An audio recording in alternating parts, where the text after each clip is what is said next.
Hello बच्चों, good morning. कैसे हो?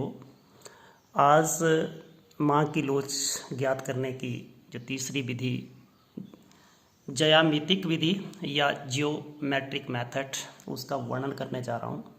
बच्चे, ये भी पेपर में आता क्वेश्चन और ये भी 5 नंबर का क्वेश्चन है।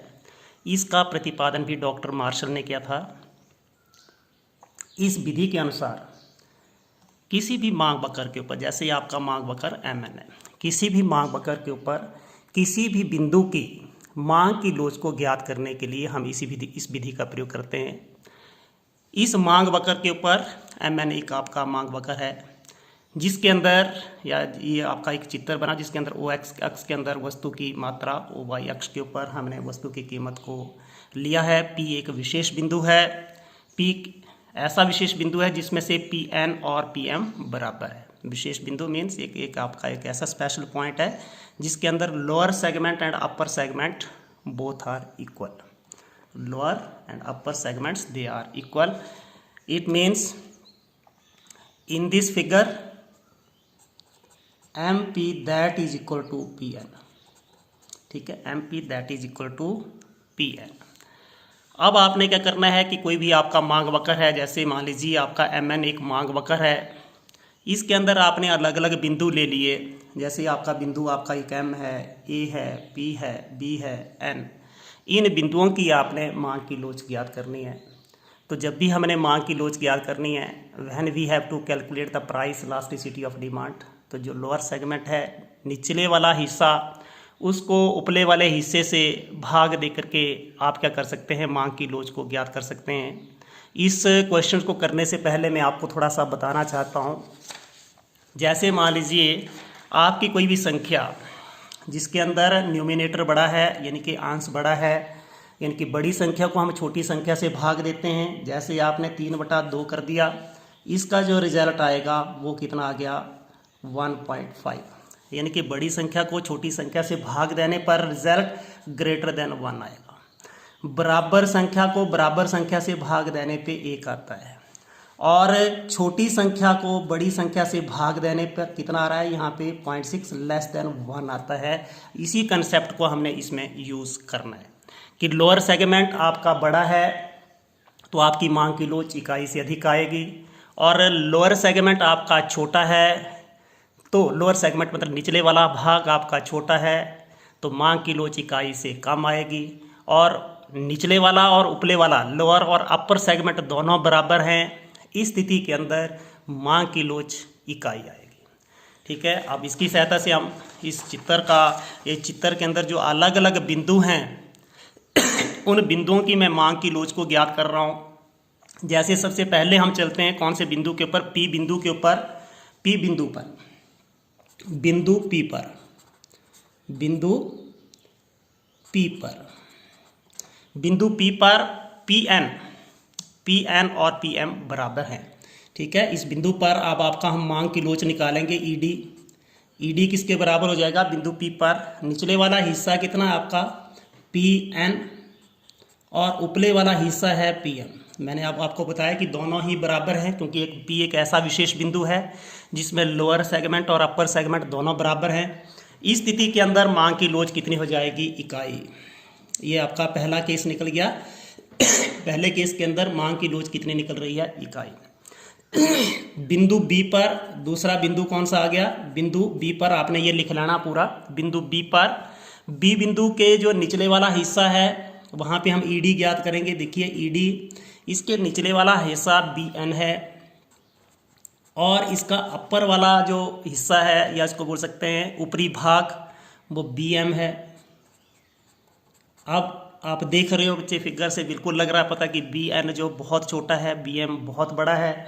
छोटी संख्या को बड़ी संख्या से भाग दे रहे हैं तो लेस देन 1। इस स्थिति के अंदर ED कितना आ जाता है, लेस देन 1। आपने एक ही चीज़ ध्यान रखनी है कि जब लोअर सेगमेंट छोटा है, अपर सेगमेंट बड़ा है, मैंने बोला कि छोटी संख्या को बड़ी संख्या से भाग देने पर हमेशा रिजल्ट जो आएगा वो 1 से छोटा आएगा, जैसे मैंने आपको पहले भी करवाया। तो इसका मतलब हमारा P बिंदु के ऊपर ED कितनी निकली हमारी, 1। B बिंदु के ऊपर ED लेस देन 1 निकल रही है। अब हम बात करते हैं तीसरी बिंदु, आपने लिख रहा है बिंदु, कौन सा बिंदु, A पर। ये ए बिंदु के ऊपर जब भी हमने ईडी निकालनी है, इलास्टिसिटी ऑफ डिमांड, मांग की लोच, इसके जो निचले वाला हिस्सा कितना है ए एन और इसके ऊपरे वाला हिस्सा कितना है ए एम। अब देखिए ए एन बहुत बड़ा है और ए एम जो है आपका छोटा है। मैंने पहले बताया जैसे 3/2 मैंने किया था कि बड़ी संख्या को छोटी संख्या से भाग देते हैं, रिजल्ट हमेशा ग्रेटर देन 1 आता है, ग्रेटर देन 1 आएगा। अब इस स्थिति के अंदर ई डी ग्रेटर देन 1, ये जो पॉइंट आया इस स्थिति में ई डी ग्रेटर देन 1। अब बिंदु एम की बात करेंगे। बिंदु एम के ऊपर, बिंदु एम के ऊपर देखिए जो ई डी निकालेंगे जब भी हम, ई डी इसके निचले वाला हिस्सा कितना है हमारा एम एन और इसके ऊपर वाला हिस्सा कितना है 0 है। ठीक है, एम एन तो निचले वाला है, निचले वाला आपका ये आ रहा है, जो निचले वाला हिस्सा कितना है आपका एम एन है, लेकिन आपका ऊपर वाला हिस्सा है नहीं इसके अंदर, ऊपर वाला हिस्सा कितना है आपका 0 है। ठीक है, तो अब जब हम क्या करते हैं किसी भी संख्या को 0 से भाग देते हैं तो वो कितना आता है इनफाइनाइट, अपरिभाषित। और अब हमारा जो बिंदु लास्ट वाला आ रहा है ये एन बिंदु, किसका मतलब यहाँ पे ई डी कितना आ रहा है इनफाइनाइट। ई डी कितना आ रहा है इनफाइनाइट, क्योंकि इसका लोअर सेगमेंट बड़ा है लेकिन अपर सेगमेंट है ही नहीं इसके अंदर, अपर सेगमेंट 0 है। ठीक है, निचले वाले हिस्से को ऊपर वाले हिस्से से जब आपने भाग दिया तो स्थिति में मांग की लोच इनफाइनाइट निकली। अब 5वां केस बिंदु एन पर, बिंदु एन पर इसके जो निचले वाला हिस्सा है, इसके एन के नीचे कुछ भी नहीं है 0 है और इसके ऊपर कितना है एम एन है पूरे का पूरा। अब जब आपने देखा कि 0 को किसी संख्या से भाग देते तो 0, यहाँ पे आपकी मांग की लोच कितनी आ गई 0। तो इस फिगर के अंदर आप देख सकते हो, इस चित्र के अंदर आप देख सकते हो एम एन क्या है आपको पता है। एम एन आपका, एम एन एक मांग वक्र है, मांग वक्र की ढलान हमेशा आपको पता है ऋणात्मक होती है। इधर प्राइस लिया, इधर आपने वस्तु की मात्रा, कीमत गिरती है तो वस्तु की मांग साधारणतः बढ़ती है।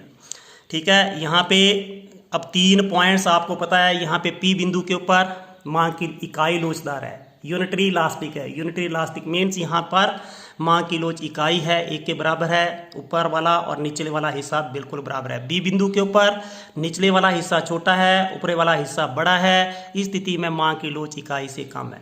ये वाला ऊपर वाला हिस्सा जहाँ पे ए बिंदु के ऊपर निचले वाला हिस्सा ज़्यादा है, ऊपर वाला कम है, इस स्थिति में मांग की लोच इकाई से अधिक होती है।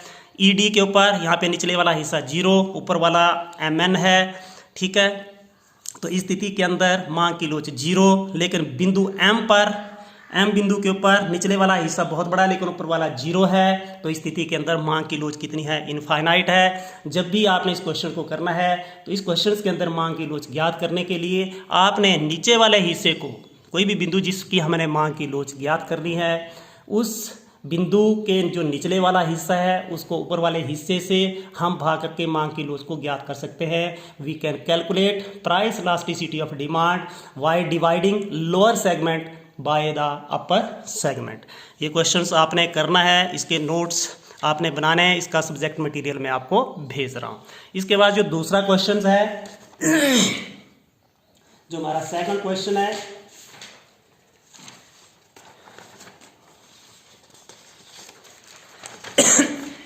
मांग की लोच को प्रभावित करने वाले तत्वों की व्याख्या कीजिए।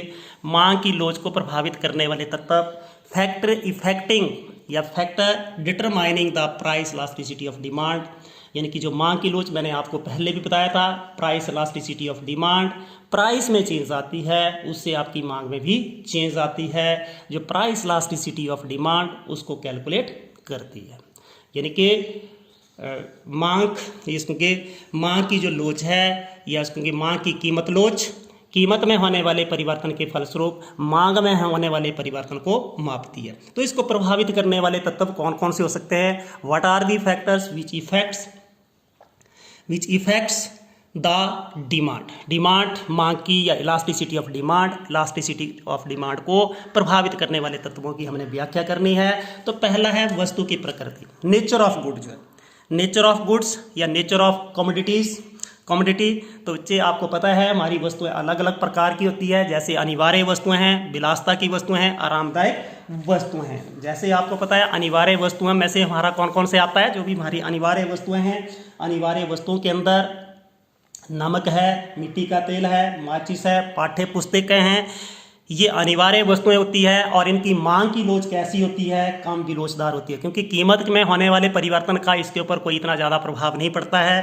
क्योंकि जब भी आप देखते हो कीमत बढ़ रही है, घट रही है, लोग नमक का प्रयोग करते ही करते हैं, ठीक है, लोग माचिस का प्रयोग करते ही करते हैं, लोग जो है पाठ्य पुस्तकों का प्रयोग करते ही करते हैं, भले ही कीमत बढ़ रही है या घट रही है। इसका मतलब क्या हो गया कि इन अनिवार्य वस्तुओं की कीमत लोच, जो भी हमारी हम नेसेसरीज हैं, जो नेसेसरीज गुड्स हैं, उनकी मांग की लोच कैसी होती है, कम लोच होती है, लेस इलास्टिक होती है। इसका मतलब हो गया कि कीमत में होने वाले परिवर्तन का इनकी मांग के ऊपर कोई भी इतना ज़्यादा प्रभाव नहीं पड़ता है। अब दूसरी जो हमारी वस्तुएं हैं, विलासिता की वस्तुएं, विलासिता की वस्तुएं इसको लग्जरी गुड्स बोलते हैं। इनकी मांग की लोच बहुत अधिक होती है, अधिक लोचदार होती है कि कीमत में होने वाले पर इनकी कीमत घटती है तो इनकी मांग बहुत अधिक बढ़ जाती है। जो आरामदायक वस्तुएं हैं, जिसको हम कंफर्ट्स बोलते हैं, जैसे कूलर्स हैं, पंखे हैं, इनकी जो मांग की लोच होती है औसत दर्जे की होती है, एवरेज होती है। तो आपने इन तीनों को देखना है, फर्स्ट अनिवार्य वस्तुएं, विलासिता की वस्तुएं और आरामदायक वस्तुएं।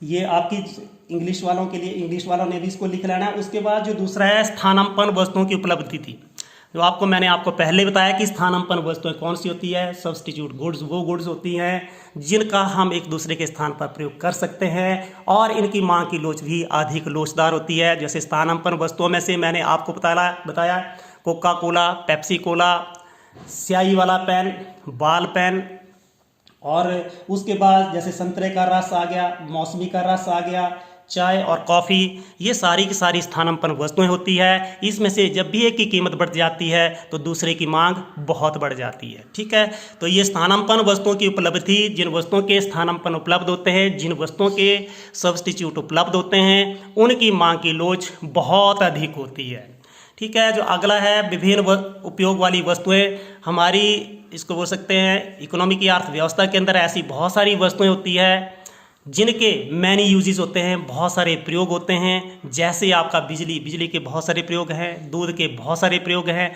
और जो वस्तुएं विभिन्न उपयोग वाली होती हैं, जो गुड्स विद डिफरेंट यूजेस, जिन वस्तुओं के विभिन्न उपयोग होते हैं, उन वस्तुओं की मांग अधिक लोचदार होती है। जैसे आपको पता है कि बिजली की जब भी कीमत गिरती है तो उसका अलग अलग प्रयोगों में प्रयोग होना शुरू हो जाता है, लोग उसका अलग अलग प्रयोगों में प्रयोग करना शुरू कर देते हैं। इसलिए विभिन्न उपयोग वाली वस्तुएं, गुड्स विद डिफरेंट यूजेस, उनकी मांग की लोच अधिक लोचदार होती है। Price elasticity of demand of these goods that is more elastic. अब उपभोग का स्थगन, पोस्टपोनमेंट ऑफ यूज, जैसे कई वस्तुएं ऐसी होती हैं जिनका आप अभी प्रयोग नहीं कर रहे हैं, आपने उनका प्रयोग भविष्य में करना है। जैसे मान लीजिए ईंट है, आपका रेता है, स्टील है, उनका प्रयोग जो है आप भविष्य में कर सकते हो। यदि जिन वस्तुओं के उपभोग का स्थगन कर सकते हो आप, जिन वस्तुओं के यूज़ को आप पोस्टपोन कर सकते हो, उन वस्तुओं की मांग की लोच अधिक लोचदार होती है। जैसे मान लीजिए स्टील के प्राइस गिरते हैं, सरिये के प्राइस गिरते हैं, लोग बहुत सारा खरीद लेते हैं क्योंकि आप उसको भविष्य में प्रयोग कर सकते हो। उपभोक्ता की आय भी हमारी मांग की लोच को प्रभावित करती है। Income of the consumer also effects the price elasticity of demand. कैसे, जिन उपभोक्ताओं की आय बहुत ज़्यादा होती है उनकी मांग की लोच कैसी होती है, कम लोचदार, क्योंकि उपभोक्ता की आय बहुत ज़्यादा है, कीमत के बढ़ने या घटने का उनकी मांग के ऊपर कोई भी प्रभाव नहीं पड़ता है। उपभोक्ता की आदत, जिसको हैबिट ऑफ द कंज्यूमर, जिन लोगों को जिन वस्तुओं की आदत पड़ जाती है, जैसे पान है, सिगरेट है, चाय है, ठीक है, शराब है, इत्यादि इत्यादि, तो लोगों की उपभोक्ता की आदत जब जिन वस्तुओं की पड़ जाती है, उनकी कीमत में वृद्धि या कमी होने से उनकी मांग के अंदर कोई भी परिवर्तन नहीं होता है, उनकी मांग बनी रहती है, क्योंकि उन लोगों को उन वस्तुओं का प्रयोग करने की आदत पड़ जाती है। इसलिए उपभोक्ता की आदत या उपभोक्ता की आदत, इसको हम बोल सकते हैं हैबिट ऑफ द कंज्यूमर। जो लोगों को जिन वस्तुओं की आदत पड़ जाती है उनकी मांग कैसी होती है, विलोचदार होती है, कीमत का उसके ऊपर कोई भी प्रभाव नहीं पड़ता है। समय अवधि, इसको बोलते हैं टाइम पीरियड। टाइम पीरियड अल्पकाल के अंदर मांग की लोच कैसी होती है, विलोचदार होती है, लेकिन दीर्घकाल के अंदर मांग की लोचदार होती है, अधिक लोचदार होती है। आपने इस क्वेश्चन को करना है। Thank you, have a nice day.